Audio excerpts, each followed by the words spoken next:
Close your eyes. It's After Images. You're listening to After Images, a podcast for cinephiles that takes a deep dive into moving images.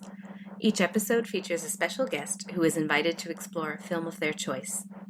After Images is hosted by film writers Frank Bouleg and Marisa C. Hayes. Richard Kadrey, American novelist, freelance writer, and photographer, joins us for an episode dedicated to MillenniuM, the 1996 television series by X-Files creator Chris Carter.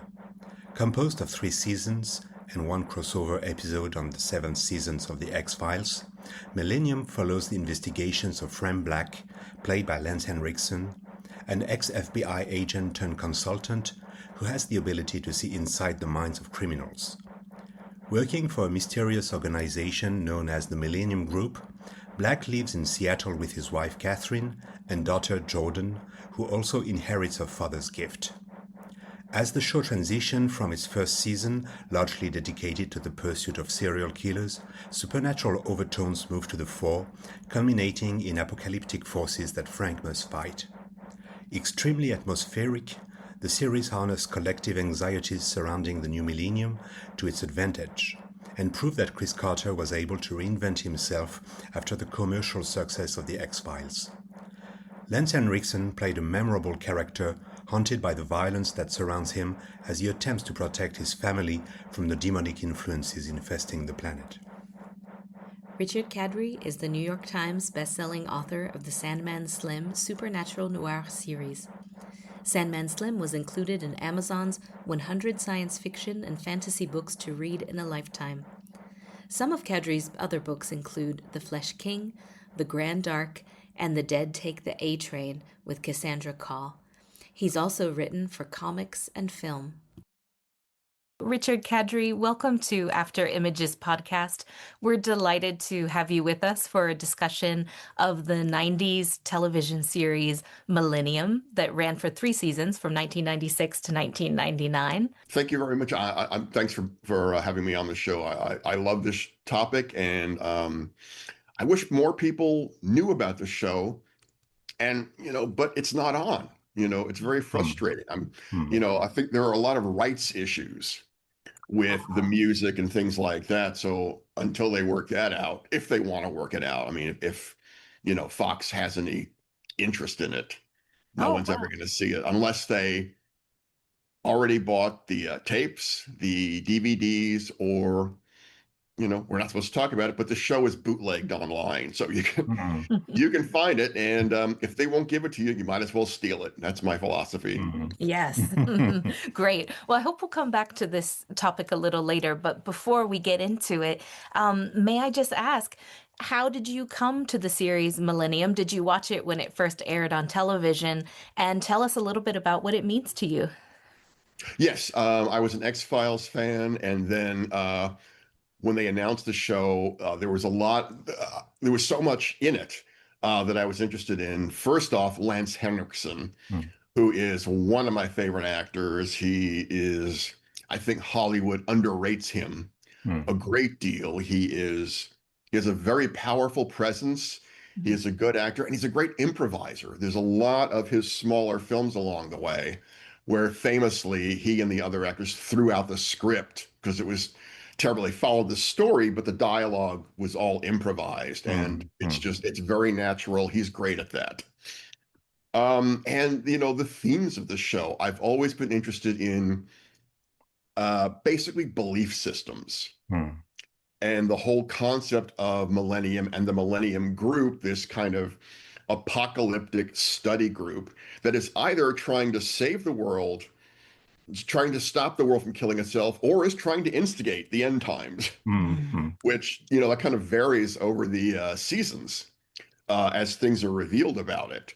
So basically all of that appealed to me. I've studied all kinds of, weird apocalyptic religious stuff. I grew up in the church for a long time and, pretty thoroughly rejected that. But I'm still fascinated by its power over the world.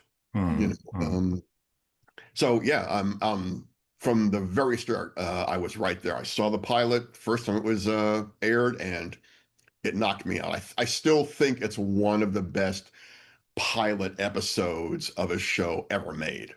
Everything you need to know about Millennium is in that episode, in an exciting, pretty brutal episode. I mean, I think a lot of what they did on X-Files and what they did on Millennium directly comes from, not story-wise, but like aesthetically, Twin Peaks, because David Lynch broke so many rules on that show, and the violence depicted on a network TV show like Twin Peaks, like the murder of Maddie on that show, really unsettled me. Yeah. It's not just that it's a murder, it's such a disturbingly played out murder. And I think that gave X-Files and then Millennium a lot of license to not hold back when they went for their darkest stories. I couldn't agree with you more. And as you know, I'm a huge Twin Peaks fan. But before we come back to this and dive into the mythology that is explored within MillenniuM, I just want to come back to what you said about Lance Henriksen, because he's so brilliant in MillenniuM. He's so central. I would argue that he is the show. And his voice, his face, the way he acts are so striking. I mean, could you tell us a little bit more about him, about the way perhaps that he underplays and that he catches the attention of the camera and the people around him? He does underplay it incredibly. And so a lot of that came from Chris Carter, who told him, you are sort of the still center of all this chaos, and literally told him not to gesture. Like, don't use your arms or hands. Everything is your face, your eyes, and your speaking voice, your voice.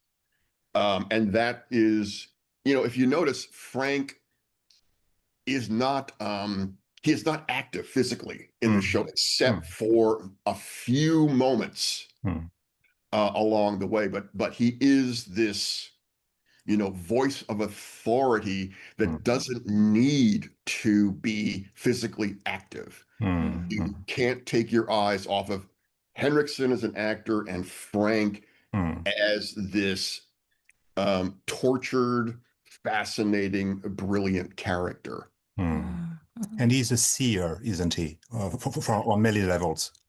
Yeah, that's one of the things that people wrestle with on the show, because so much of the mythology was not clearly defined. And especially it changes over the 3 seasons, and Frank's abilities change over the 3 seasons. I mean, at the beginning of a series, they are emphatic that there is nothing psychic happening.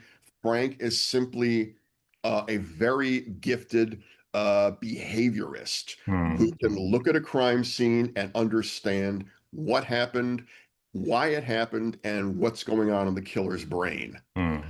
That shifts over the course of this, the 3 seasons, especially in the second, when they start getting into more of the apocalyptic stuff, more of the demonic influences, and especially with the character of Jordan, who begins to show some of Frank's abilities, and she's a child, which again implies that there's something psychic going on, because, she is not an FBI behavioral psychologist. And then we get that wonderful episode where we learn more about the family in the second season, and particularly Frank's mother, right? And it seems to really underscore that dichotomy between certain gifts and use of intuition as something for an empath that can be a very positive force, or it can be a destructive force. And I'm just wondering, especially given the television landscape of the 90s, how did you relate to that depiction, especially of a lead male character who has so much empathy and taps into intuition? Well, it's, it was unique.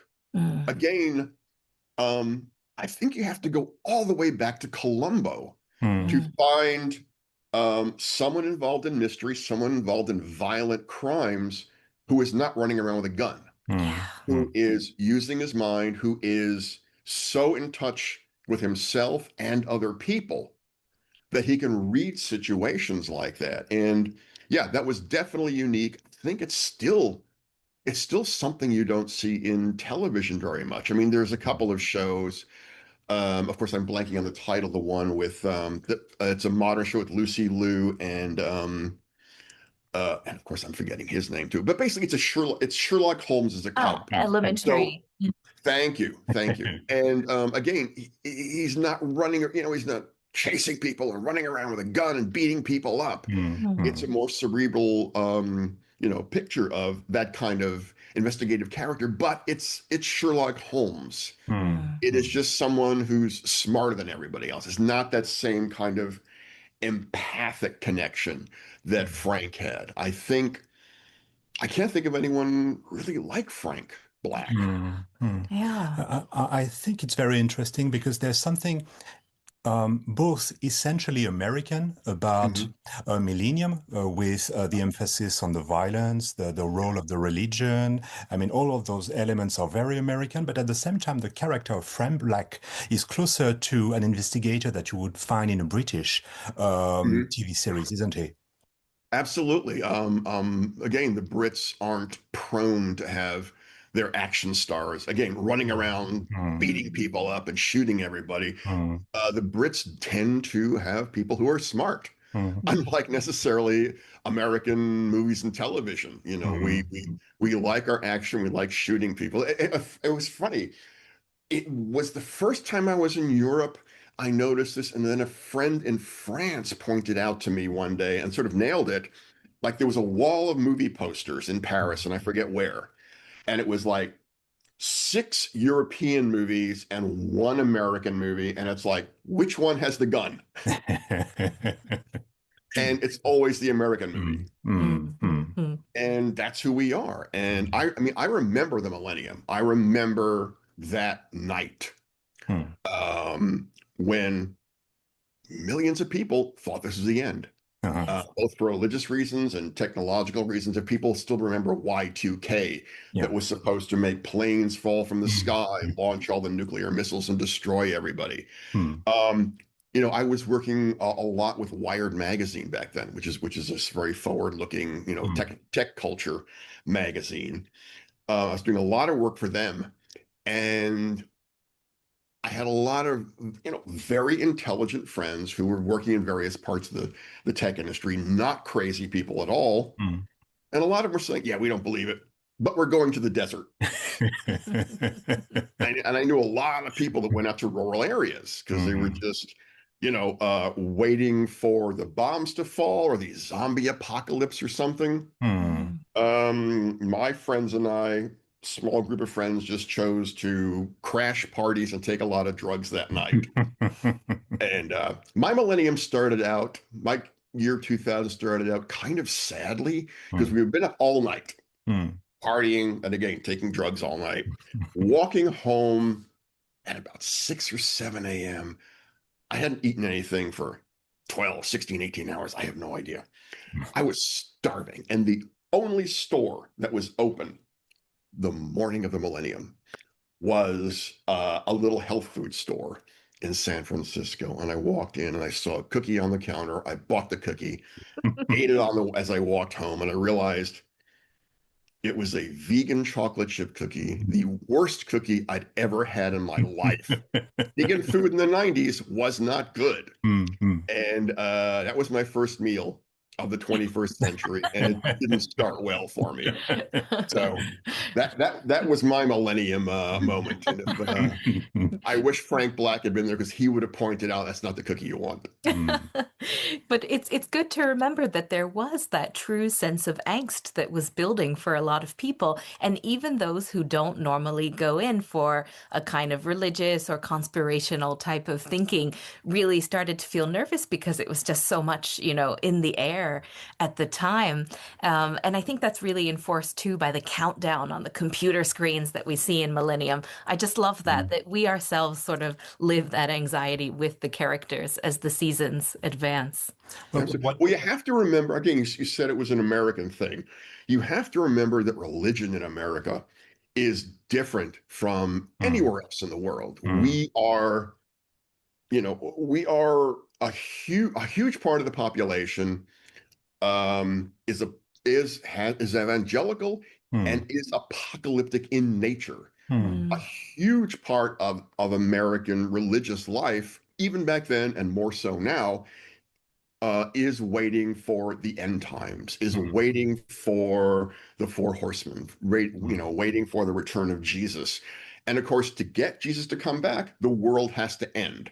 And the creepiest aspect of this to me right now, as the world as it is, are all these Republican and conservative Christian politicians who are so engaged with Israel. And Israel knows what's going on, because basically Christians want Israel to exist as waiting for the war that's going to end the world, because it's supposed to start there. So Israel has to be destroyed for Jesus to come back. And I know from people, the Israeli government is very wary of Christian tourists because of this. But it's very interesting because when you think about the three seasons, I mean, there is definitely a shift, and the first one is supposedly closer to reality.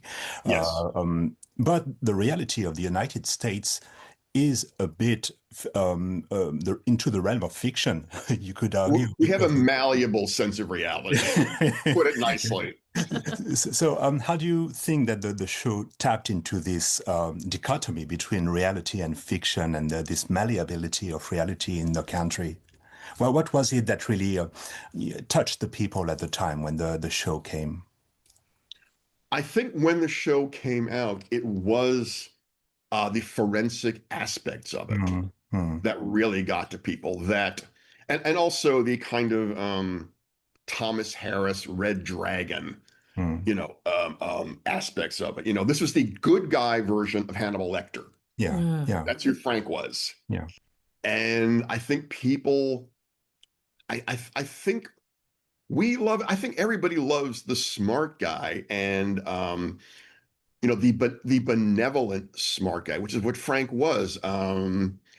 And he was the head of the police. He was kind of ahead of everybody. In fact, if you go back to the pilot episode, one of the most important moments is when, the police officer, I think Bletchley, I believe is his name, confronts Frank. Frank has diagnosed the Frenchman. He knows who the serial killer is, who's killing sex workers, and which is a very 90s concept, problematic now. But that's very 90s. And he asked Frank, how do you know about these murders? How do you know what's going on in this crazy guy's brain? And Frank just lays it out and just says, it's my gift to basically get in the mind, to kind of live the mind of these killers. And it's, a gift and a curse to basically live in a world where he has a wife and kid. Where he has this stuff in his brain all the time, and yet trying to live a suburban life at the same time. And again, when he gets involved with the MillenniuM group, it escalates, because now Frank isn't just dealing with serial killers. He is literally dealing with the apocalypse, while his daughter, while at the end of the pilot episode, he gives his daughter a puppy. So it's those strains on his psyche that are so fascinating, and I think that people really related to. I have some problems with the getting into psychic phenomena and religious phenomena in the second season, but there are some great moments. I mean, when Frank goes to buy donuts in a donut shop full of demons, just recounting their day. I can't argue with an episode like that. It's such a bright spot in the series. It is. I mean, it's one. I think that's the reason people finally fell away from the series.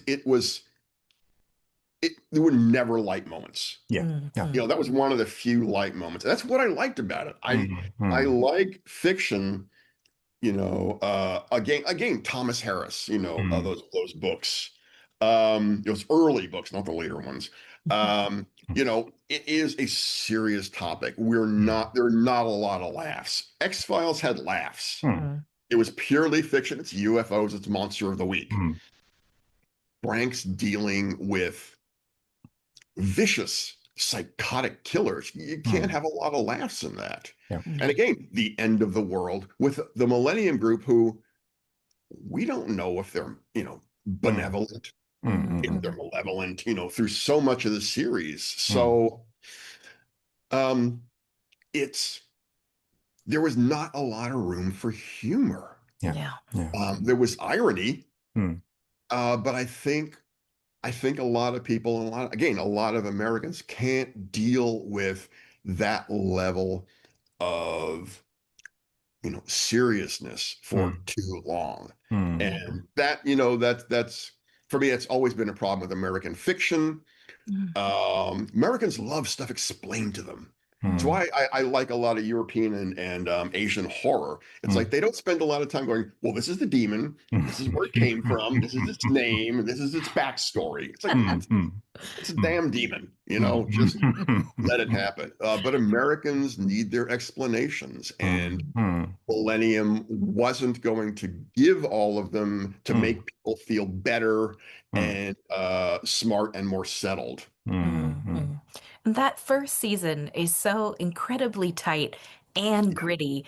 And as someone who in the 90s was a huge, and still am a huge fan of grunge, I can't help but think how it really fits into a certain cultural zeitgeist of the time. And also the fact that that first season is largely set in Seattle. In Seattle. Do you make connections like that with grunge and sort of what was in the air at the time in other areas of culture like music? Or what do you think?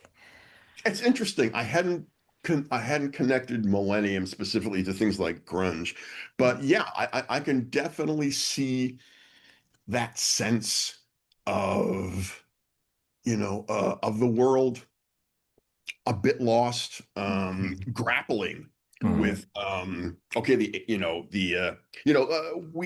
decades don't end at decade marks, right? The 60s didn't end till like 73, 74. Same thing with the 80s.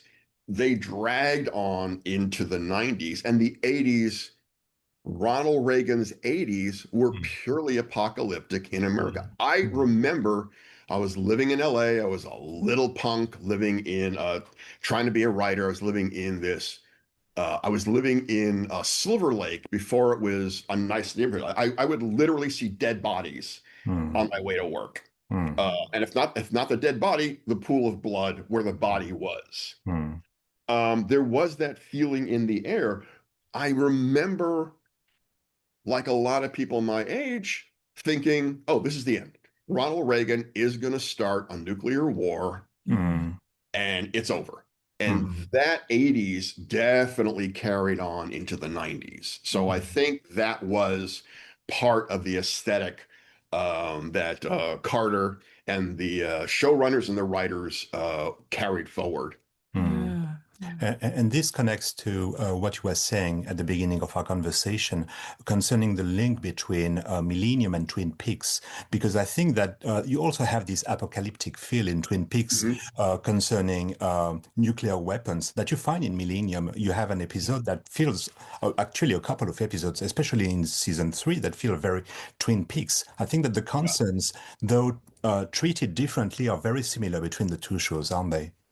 I believe you're right. And I was, and again, Twin Peaks got very much more into not psychic phenomena, but the mythology of Frank and the Black Room. So it became much more of a mystical, a cult show over time. And I found it interesting that in Twin Peaks: The Return, in that fantastic episode that's basically a giant Lynch surrealist film.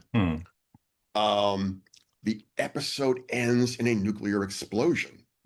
Now, some people interpret that as saying, no, none of what happened in Twin Peaks was, demonic, or, Frank wasn't really, the Black Lodge wasn't real and all that. I see it completely differently. I see that nuclear explosion and the insect going into the young girl's mouth as the birth of Bob. The America setting off the early nukes was our loss of innocence. It was the destruction of that wall between good and evil. That bomb, I believe, is what blew open the barrier between our world and the Black Lodge psychically. Yes. It allowed Frank into our world. And I think that's what, Lynch was getting at. If he was around, he could tell me if I'm wrong or not, or I'm an idiot. But that's how I always saw that. So yeah, the apocalyptic nuclear threat, whether it was stated explicitly or not in Twin Peaks, I definitely think that was in the back of the people's minds. Yeah. I actually know Harley Payton. I could actually ask him. Yeah, he's been on our podcast too. Oh, that's right. We talked about Buffy. I should have asked him before we started this. Damn. But everything you're saying resonates so much with the rewatch of MillenniuM that we've just done. And we marveled at that episode dedicated to the Trinity test and the explosion. And you see, in perhaps a much more linear fashion than what Lynch did, but nonetheless, this idea that this evil has been unleashed and that it has offset the balance of the universe. Yes, absolutely. And I think that's both the kind of religious undertones, well, not always undertones, but also the morality of the show, that, we have completely lost our way. We are at the mercy of forces beyond what we understand. And those forces could be psychic. They could be just our psychology broken by the oppression of apocalypse that was in the air in the 90s, certainly in America. I don't know what it was like, what it was quite like in Europe, but I can't imagine it was a lot happier after coming. I mean, you were involved, affected by the Reagan years too. No, I think it was a worldwide phenomenon that this rebirth of neoliberalism spread throughout the world and still has an impact even in Europe. Of course, not at the same level as in the United States, but it's nonetheless part of the zeitgeist here as well. But you weren't going to set off the nukes, but you were going to get the nukes. We were going to set them off. Plenty of angst to go around. Yes. Yeah. But those forces you mentioned, I was thinking that couldn't one make the point that they are also the technological forces of the technologies that we see in the 90s for the first time, like the cell phones, the pagers, the fax machines, the internet? I think they play a very central role in MillenniuM, don't they? Oh, absolutely. I mean, look at the Mikado episode. That was specifically based on the idea of, what the hell is the internet, and, what's it going to do to us? I mean, the whole thing begins with a group of boys witness what they, they're not sure, but then suddenly, they realize that was a real murder we just saw, which, and again, that's now happened to us on a number of occasions, right? I mean, Facebook Live has hosted a number of murders before they got a hold of that. Perry, I forget the writer's first name. His last name is Perry. He was affected by the early internet, and he wanted to specifically write about what the dark side was. He was apparently influenced both by early Jenny Cam Mm. and the Zodiac Killer. I mean, imagine the Zodiac with the with the internet live streaming at his disposal. I mean, that could have been really, really, a culturally changing moment. Yeah. Well, we have Donald Trump. We do have Donald Trump, and so far we don't have any live streamed murders, but we do have a lot of But we have tweets. have a lot of Iranian bomb footage, set to rock music, which is almost as bad, man. Yeah. But thinking about all these forces of darkness that the show brings up, I was wondering if we could touch a little bit on the Yellow House and the symbolism of the Yellow House as this kind of balancing force where there's safety, at least for a time, or the illusion of safety and goodness and exactly the illusion of safety is what's important. Again, Frank is trying to be a person.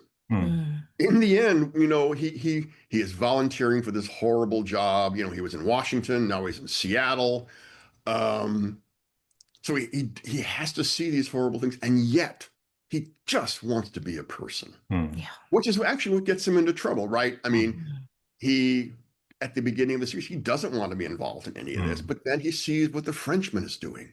He's murdering these women. And it's like, I just can't let this go. I know I can help. And so, again, he creates the Yellow House and then cracks its foundations immediately, which I think is, kind of symbolized at the end of the episode when one of Frank's driving forces to move to Seattle was, he was being stalked by someone who was sending him Polaroids of his family. And the end of the pilot episode is him receiving Polaroids of his family. So the safety has always been an illusion. And, it plagues Frank through the entire series. It plagues the whole family. I mean, his wife, not happy about what's going on. I mean, she's not dumb. She knows what's going on. And, it affects everyone. It affects everyone, no matter what he tries to do. He can't protect the world, and he can't protect the people who are closest to him. Yes. It's this idea of him trying to compartmentalize elements when it's actually impossible to put barriers between his personal life and his professional life. I mean, evil keeps changing faces, just like the character Lucy Butler also evolves physically. It's something malleable, something that doesn't really have a shape and that can enter every environment, isn't it? Absolutely. I mean, no one is safe in the show. And again, I think this is maybe one of the reasons people ended up falling away. No one is safe. Everyone is broken. And in the end, they are just struggling with day-to-day and how to remain human in a world that feels on the brink. And as for you, your personal taste, do you have a favorite season or favorite episodes you can tell us about? The first season for me, really is the most powerful because I enjoy some of the psychic stuff they get into in the first season. But when you start, explicitly bringing in the supernatural, you bring in demons, not only does it affect the storytelling and the way these characters interact, it lets humanity off the hook. When I was younger, I remember reading about, I've done a lot of research into the Weimar period, and I've used some of that in my novels, like The Grand Dark. It's a very Weimar book. So I read a lot about Germany starting in the 20s up through the end of the World War II. And when I was younger reading this stuff, it was easy to say, well, Hitler was a monster. But as a historian pointed out, calling someone like Hitler a monster lets him off the hook. Hitler was a human being. He was a man with a family. He was a man who was a war veteran. He started out, angry about how veterans were treated after World War I. Mm-hmm. And along the way, he chose to become a horrible, genocidal human being. Everything he did was human. Mm-hmm. And so getting into the monster aspect, I think it bothered me in that it lets us off the hook. It makes it made the show more. I don't know if it was deliberate or not. It makes the show more palatable, more X-Files like. Yeah. Yeah. Because you can say the demons are the UFOs, the evil aliens from X-Files. So it lets what a lot of the bad things people are doing off the hook. And I don't like that. I don't like that. You could argue that to pick up on the X-Files, that instead of arguing that the truth is out there, the truth of the monstrosity of the people is in there, really. Absolutely. I don't think, in terms of my favorites, you can't get better than the finale of season 2. Again, the pilot is, I think, extraordinary, and that second season pilot, again, no one had ever done anything like that. I mean, when literally they destroy the world, Frank loses his wife. Yeah, he is alone with his little child. Yeah, and the world is destroyed. He is in the woods in a little cabin, and that's it. His collaborator in the group has gone mad. He doesn't trust the group, the MillenniuM group, anymore. That is extraordinary to me. Storytelling, again, getting into the most brutal moments of Twin Peaks, and then taking that into the real world and going, how far can we take this idea and tell a millennialist story about it. Again, people were waiting for the end of the world, and they did it. No one else had done that before. And again, if they, we had again the nuclear wars, we had zombie apocalypse. No one had done it. What makes the millennium end of the world unique is it's so quiet. We don't have. It's not The Purge. It's not Day of the Dead. It is a tiny family just trying to live, and the family, finally truly begins to disintegrate. In a way that Frank had been fighting so hard to prevent. And I think it's also interesting because a quarter of a century later, we find out that this vision of a world disintegrating because of a pandemic, of course, is reminiscent of what took place with COVID-19, isn't it? It's prescient, isn't it? Absolutely. Well, we still have outbreaks of, prion disease now. So they were way ahead of the curve. I think that's one of the impressive things is on shows like that. That the people who ran, again, X-Files and MillenniuM, they were in touch with not just the zeitgeist, but they were looking underneath. Like, again, it would be easy to have a nuclear war. It would be easy to have the Purge. What is really coming? What is the thing you can't fight? What you can't shoot? What you can't punch in the face? It's a pandemic. And we're living that now on a smaller scale. But I have friends who do research into COVID and similar diseases, and their position is this isn't going away. It may not be COVID, but what has happened in the world now, the idea of the pandemic, the setup for the pandemic, it's not going away. This is now part of our lives. You can choose to engage with it. You can choose to wear a mask in certain situations, or you can ignore it the way, again, a lot of people have chosen to do. And some of them have gotten away with it, and some of them have died. And some of them, are going to be living in a COVID fog for the rest of their lives. And this actually reminds me of this kind of interesting mix of science fiction elements in the series and also the use of the supernatural. And it Yeah. seems to me that piggybacking off of Twin Peaks, that Chris Carter is one of the main innovators of this kind of interesting crossover that you get between the two and that kind of undecidability between the two. What do you think about that as someone who works a lot with supernatural and different genres in your writing?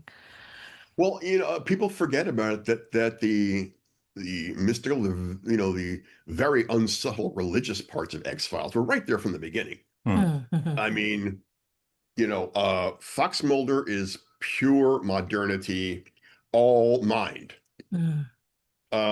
Scully is much more, she's also of the mind, she's a doctor. She is also of the mind, but she's also of the heart. That cross she wears is so important to her personality and to the series. It is, without getting, again, fundamentalist mushy about it, it's part of her strength, that belief, because, again, it's not just a religious belief, it's a connection to her family who come from that. And Carter is very good at that. I don't know if Carter was raised Catholic, but there's a lot of Catholicism in that show. So he either grew up with it or studied it. I know a lot of, the saying about Catholics is you're never an ex-Catholic. I mean, the church is always somewhere in your brain. And I think that shows in both X-Files and was carried over into MillenniuM when Carter created it. And I think the writers and, again, showrunners understood that. They took it further in the second season, pulled back in the third season.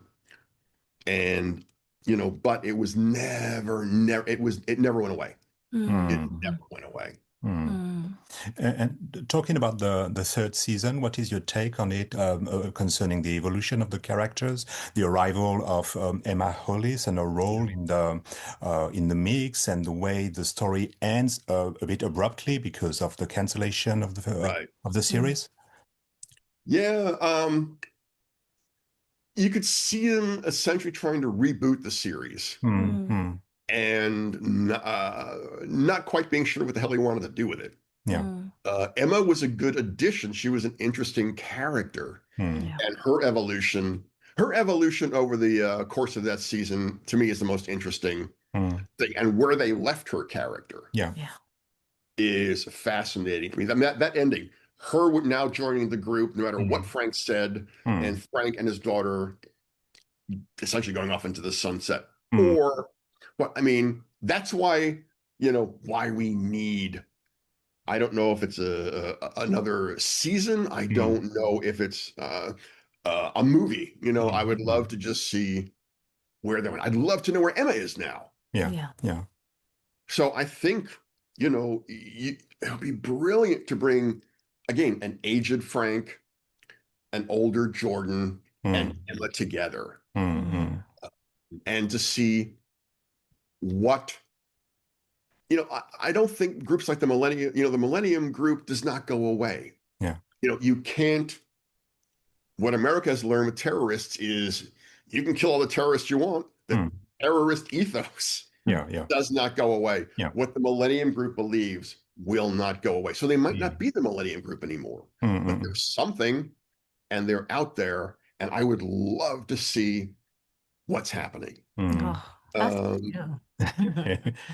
Did you know, according to you, what did Frank Black do on Millennium Day?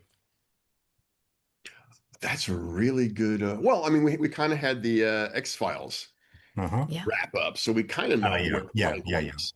It was, it was, you could feel it was Chris Carter probably just kind of throwing a bone to Lance Henriksen. It's not a bad episode. At least it's some kind of closure. And again, Frank and Jordan, it gave them happiness that had been it had been kind of denied them at the end of the series. So there was a kind of happy ending for them, but it's still very open-ended.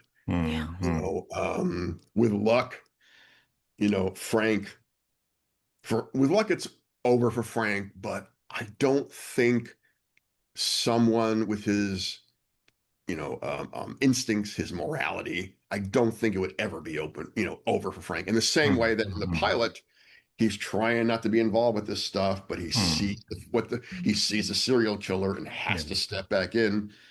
I can definitely see, one more story where Frank gets dragged back in. And again, his daughter Jordan, showing some of his powers. Yes. Yeah. How that would work, either together or probably in huge conflict. Frank does not want Jordan in that world. Yeah. But in a sense, she's already in it since she was a child. Yes. And do you think perhaps with the new release of the extended documentary after the MillenniuM coming out by Jason Morris, do you think that this might drum up new interest so that one might hope for such a return to MillenniuM? I hope so. It's a really good documentary. Wonderful insights, wonderful moments, again, with Lance and some of the other actors and some of the people who put the shows together. I really hope that, I don't know, man, Fox is such a mercenary organization. I don't know if they would ever have interest in bringing Millennium back, but it might be something that would at least bring people back to the series. And as I said, the tapes are out there, the used discs are out there, the internet is out there. I just like the idea of people being exposed to a unique show like MillenniuM. We've compared it to X-Files, you compared it to Twin Peaks. It is not like either of those shows. There's some aesthetic and philosophical connections to both shows, but it is not either of those shows.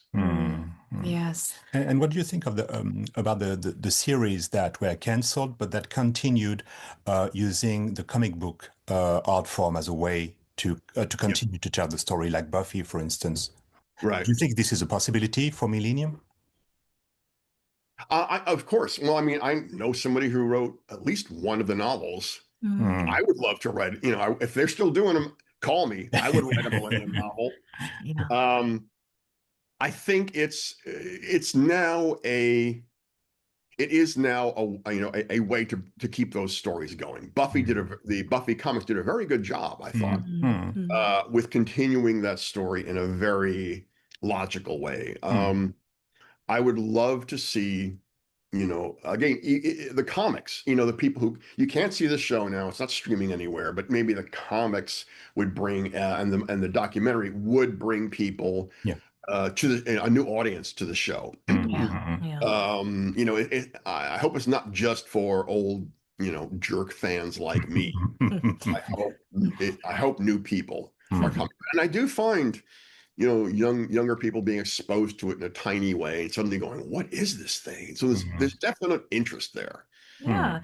And it seems like the re-release of the extended version of the documentary speaks volumes about the fact that there are so many MillenniuM fans. What can you tell us about the fact that it's not available for streaming? I hadn't heard what you mentioned about these different potential legalities that have prohibited audiences from having better access to it. Well, a lot of it's simply music. If you remember, Patti Smith Yes. played a huge part, in that finale. Yes. And, you have a film, one of my favorite films of all time. It's funny thinking about it with this thing. Wim Wenders' Until the End of the World. So we have another apocalyptic story that I love. It's such a good soundtrack. It's an extraordinary soundtrack, but that film wasn't available for such a long time. Why is that? Because of the soundtrack. It took them years to work out those rights. And now finally Criterion has bought out an amazing, edition of that movie finally. So if it's possible, again, it all comes back to Fox.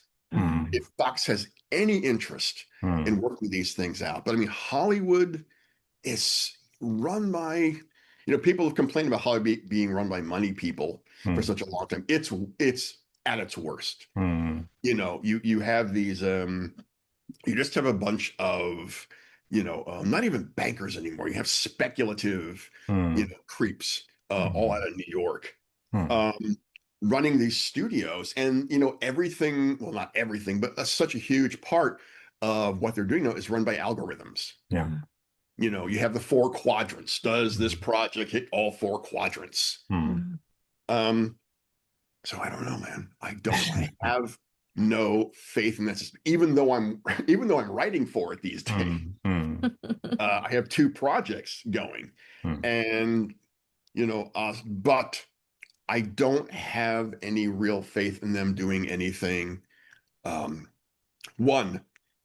radical the way MillenniuM was, or anything old. If what bothers me is if they were going to do MillenniuM these days, they would reboot it with a young cast. Yeah. They would make it Buffy. Mm-hmm. And Buffy was perfect, as the whole idea of Buffy was high school.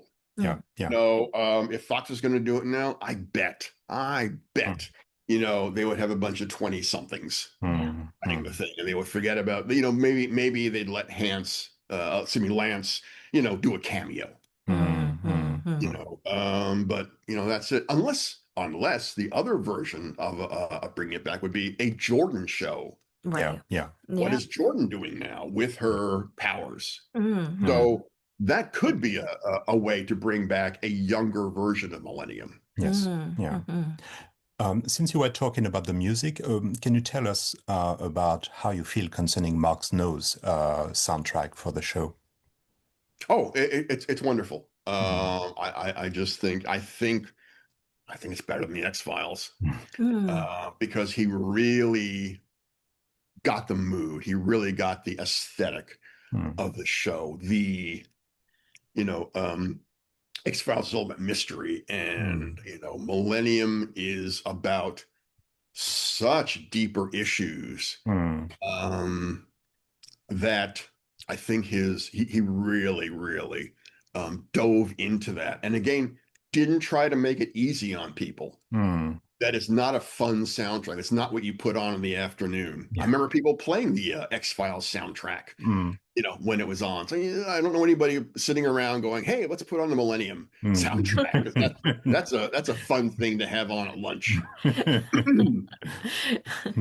But that kind of boom sound effect that you get at the beginning of every episode and during the transitions, it's so emblematic. And I even get that flash of white in my mind that seems somehow transcendent in this very gritty, dark series. And it's such a simple, small thing. And yet somehow it just comes up again and again when I think of the show. It's so...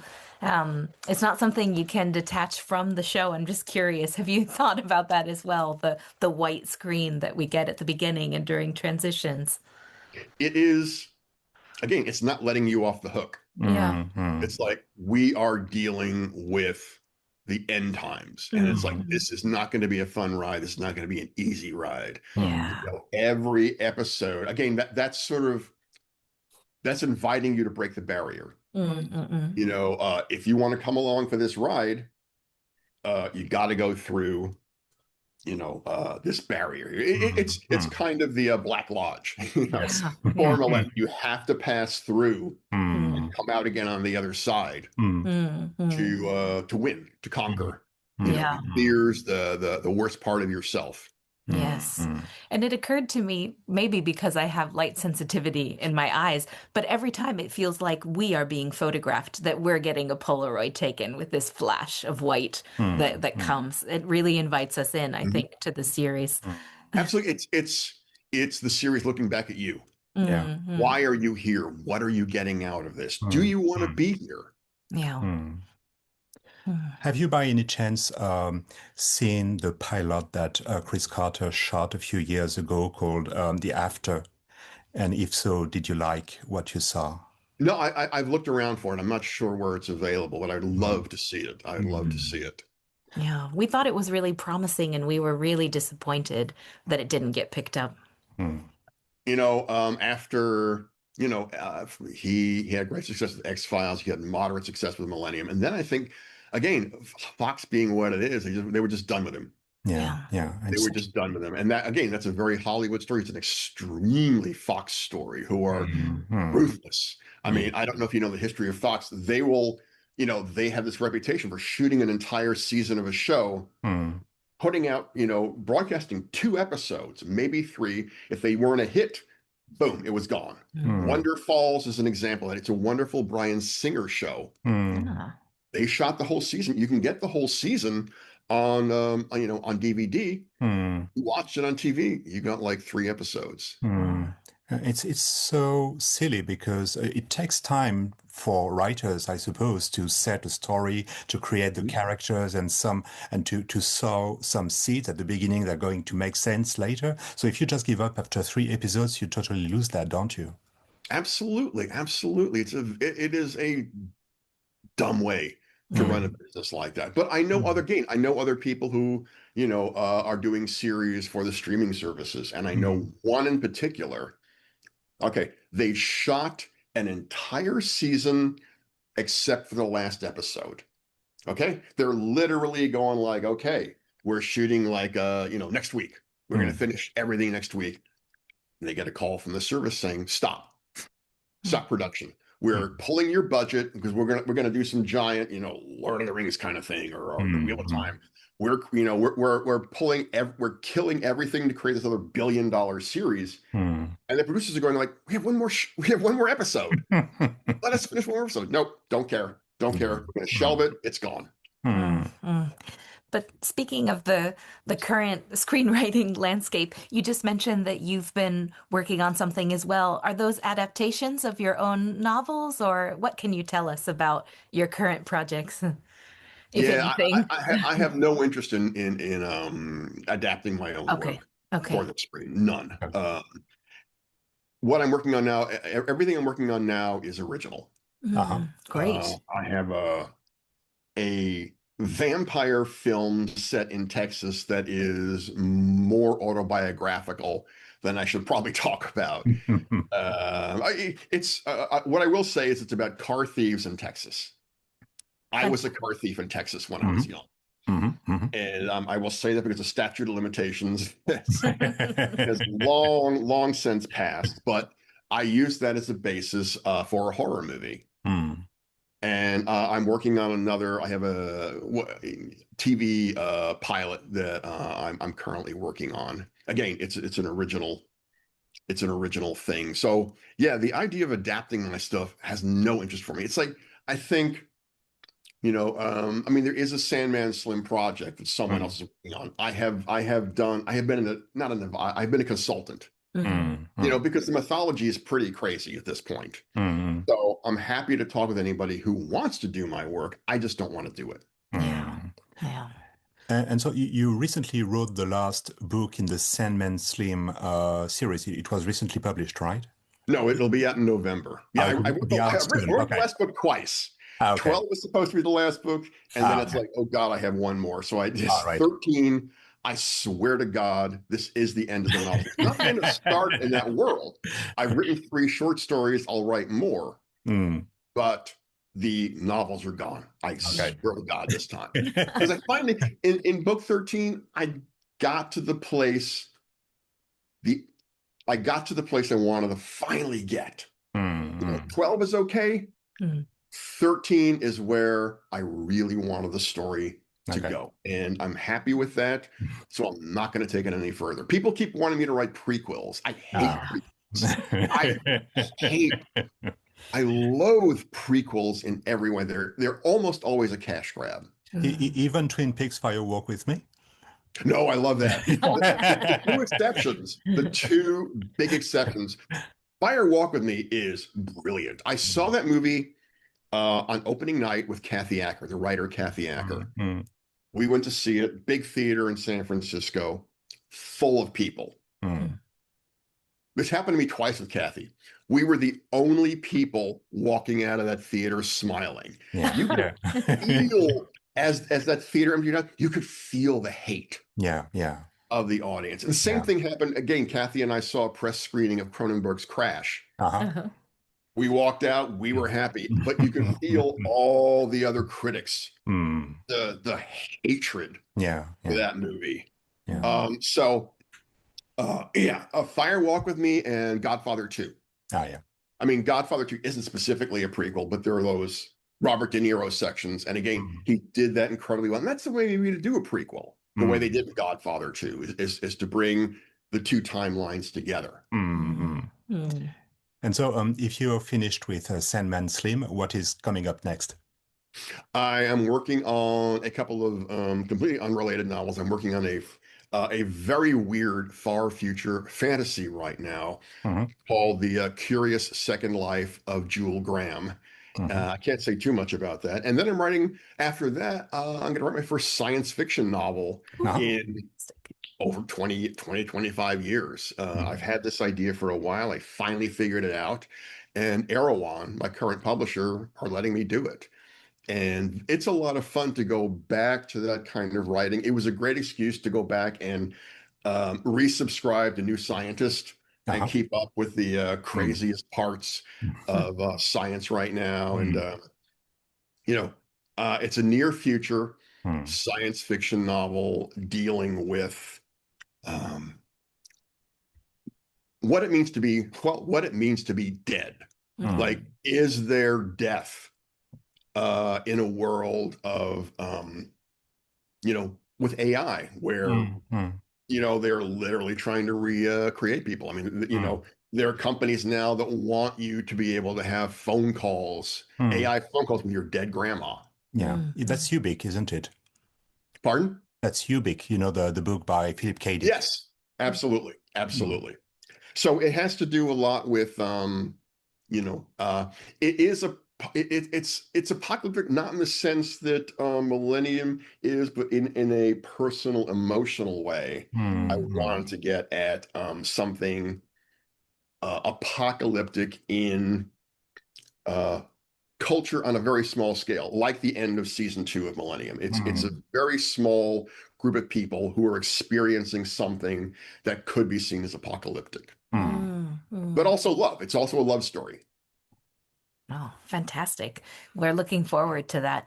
And it's interesting, this theme, because I did think a lot about AI while recently watching MillenniuM and thinking that even though we're in a different time, there's still this kind of angst, this idea of a huge shift that's coming, and what is the role of humanity in these, tremendous changes that we're undergoing and will continue to evolve. So I feel in that sense that new viewers for MillenniuM, that these themes may still resonate with them in terms of what we're living with technology now. Absolutely. I believe that too. And X-Files dealt with AI in a very, small kind of, I think, crude way in a lot of ways. There's a very, frankly, to me, kind of very 50s attitude about, hey, smart machines. I think if they brought back MillenniuM, if they wanted to deal with AI, which they probably have to, I think they could do it in a much more sophisticated, nuanced way at this point. Well, you've been so generous with your time. May we ask before we close if there's anything you'd like to say to someone who hasn't watched MillenniuM? What sort of mini pitch could you give for it? MillenniuM is unique. There was never a show like it, and there has never been anything since then that approached MillenniuM. I would love people to essentially, if you can get a hold of it, it's one of those shows where I go, give it a chance. It will grab you right. I think it will grab you right from that first episode. And if you stay with it, it will deepen your appreciation, and you will see a kind of storytelling where, at the beginning, like, it's not all laid out. You learn along the way, and I love stories like that. Again, Americans want to understand everything from page 1. MillenniuM doesn't do that. It gradually brings you into a story that gets bigger and bigger and bigger through those first 2 seasons, especially. And I think that would appeal to people now. Again, with Twin Peaks: The Return, that was a long show with a lot of strands that, again, dealt with some apocalyptic and emotional issues. I think anyone who enjoyed that would also enjoy MillenniuM. Awesome. Very last question. We usually finish the episodes by asking if there's a question you wish we had asked but haven't asked. Wow. Where's Peter Watts? It's true. We never saw him in full body. So Yeah, we only see his legs at the end of the last episode, and we never see the computer genius ever again from season 2. Right. There's still stuff out there. There's still questions. The truth is out there. The truth is out there somewhere. Thank you so much, Richard, for This was a lot of fun. episode. Thank you. It was so much fun. We really enjoyed it. Me Thank too. you. Have a good day. Bye. Take care. Bye-bye. Bye. Thanks so Bye. much. Bye.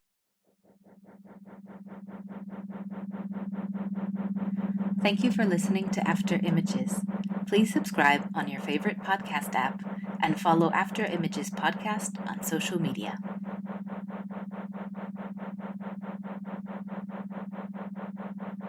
After Images.